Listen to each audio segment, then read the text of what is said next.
Hello and வணக்கம் everyone. இன்னைக்கு பிரிஞ்சால் gravy recipe தான் பார்க்க போகிறோம். இந்த ரெசிபி வந்து ரொம்ப டெலிஷியஸாகவும் ஃப்ளேவர்ஃபுல்லாகவும் இருக்கும். அதை எப்படி பண்ணுறதுன்னு பார்க்கலாம். இந்த ரெசிபிக்கு தேவையான பொருட்கள் என்னென்னு பார்த்துடலாம். இப்போ பார்க்குற இன்க்ரீடியன்ட்ஸ் எல்லாம் நம்ம ஃப்ரை பண்ணி பவுடர் பண்ண போகிற இன்க்ரீடியன்ட்ஸ்.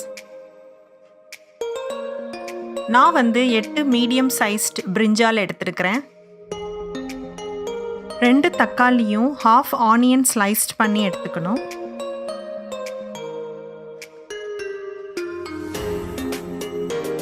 இப்போ ஒரு கடாயில் கொஞ்சமாக ஆயில் சேர்த்து நம்ம எடுத்துருக்கிற இன்க்ரீடியன்ட்ஸ் ஒன்றா ஃப்ரை பண்ணி ஒரு ட்ரை பவுடர் பண்ண போகிறோம். அதுக்கு ஃபஸ்ட்டு நம்ம எடுத்துருக்கிற 9 ரெட் சில்லிஸை ஃப்ரை பண்ணுறேன். அதுக்கப்புறம் 3 டேபிள் ஸ்பூன் கோகனட்டை ஃப்ரை பண்ணணும்.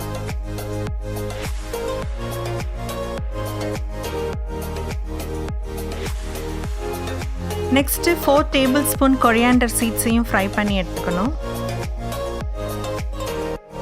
2 டேபிள் ஸ்பூன் நிலக்கடலையும் எடுத்து ஃப்ரை பண்ணணும்.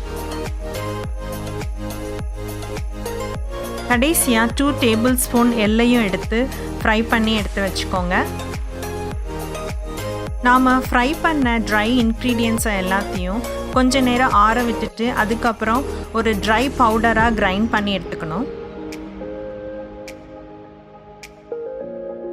அடுத்தது நாம் எடுத்துருக்கிற ஹாஃப் ஆனியன் ஸ்லைஸ்டையும் 2 தக்காளியும் சேர்த்து நல்லா ஃப்ரை பண்ணி ஆற வச்சு கிரைண்ட் பண்ணி ஒரு கிரேவியாக எடுத்துக்கோங்க.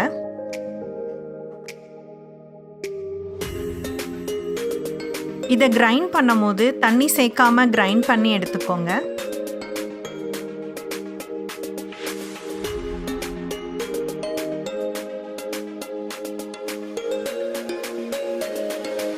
இப்போ நம்ம கிரைண்ட் பண்ணி எடுத்த தக்காளி கிரேவியும் அந்த ட்ரை பவுடரும் இந்த மாதிரி தான் இருக்கணும்.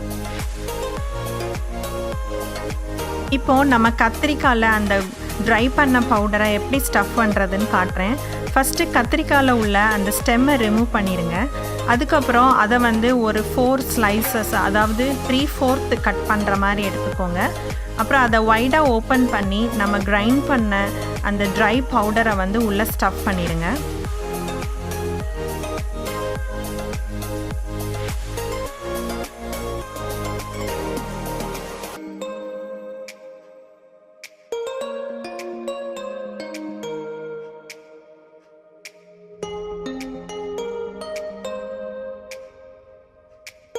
I forgot to mention earlier என்னென்னா, நம்ம ட்ரை பவுடர் பண்ணும் போது கொஞ்சம் சால்ட்டும் சேர்த்து பவுடர் பண்ணிடுங்க.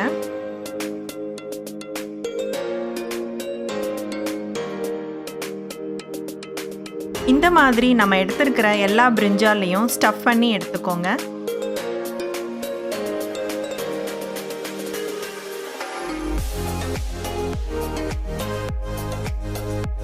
இப்போ ஒரு ஒயிட் பேனில் தாராளமாகவே கொஞ்சம் நல்ல ஆயில் சேர்த்துருங்க. ஏன்னா நம்ம பிரிஞ்சாலை வந்து ஃப்ரை பண்ண போகிறோம் ஃபஸ்ட்டு ஆயிலில்.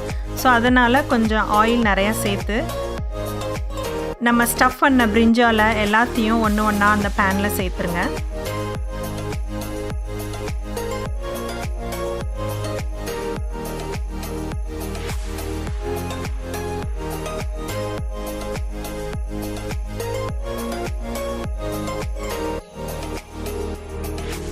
நம்ம பிரிஞ்சால போத் சைட்ஸும் நல்லா ஃப்ரை பண்ணி எடுக்கணும். அதுக்காண்டி அதை கொஞ்ச நேரம் கழித்து டர்ன் பண்ணி அதர் சைடும் ஃப்ரை பண்ண விடுங்க.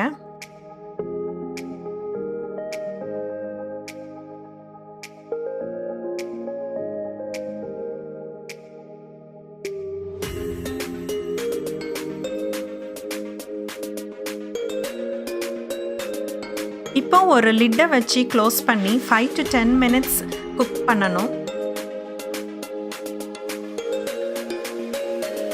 அப்பப்போ கொஞ்சம் மிக்ஸ் பண்ணி விடுங்க. இப்போது நம்ம அரைச்சி வச்சிருந்த கிரேவியை சேர்த்துருங்க.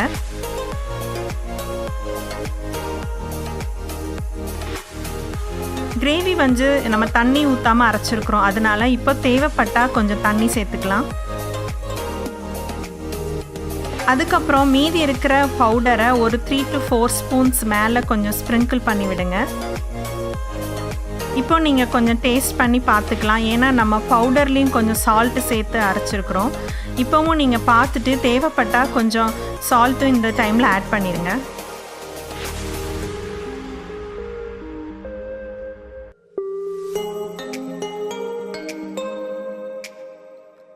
அகெயின் லிட்டை க்ளோஸ் பண்ணி ஒரு 10 மினிட்ஸ் குக் பண்ணணும்.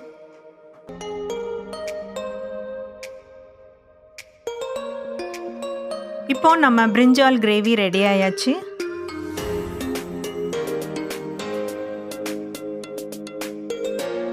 இந்த ஸ்டெப் வந்து ஆப்ஷனல். ஆனால் நான் எப்போவும் இந்த பிரிஞ்சால் கிரேவி பண்ணும்போது இந்த பெப்பர் ஃப்ரையை நான் மேலே போடுவேன். என்னென்னா கொஞ்சம் நல்லெண்ணெய் சேர்த்து அதுக்கப்புறம் ஒரு 1.5 டேபிள் ஸ்பூன் பிளாக் பெப்பர் எடுத்து ஃப்ரை பண்ணி வச்சுக்கணும்.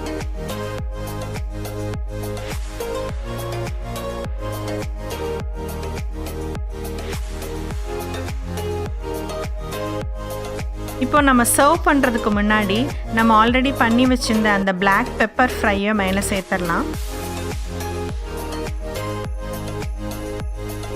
Now our brinjal gravy is ready to serve.